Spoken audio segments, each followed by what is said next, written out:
This section is on linear equations, which are lines, and we use the slope-intercept form y is equal to mx plus b, where m is the slope and b is the y-intercept.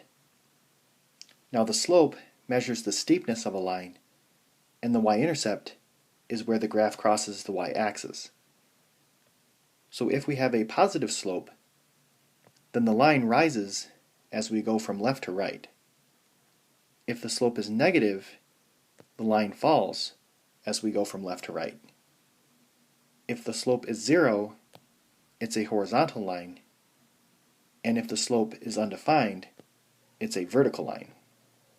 And to graph on the calculator, we will be using the y equal button, the zoom button, and the graph button.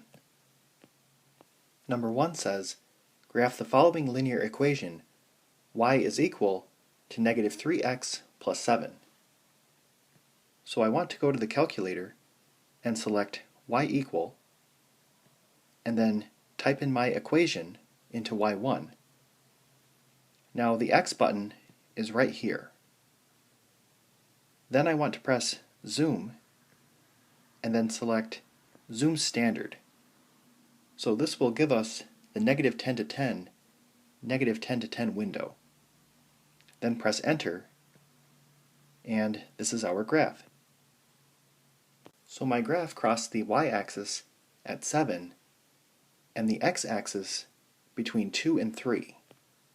I connect my dots, and there's my graph.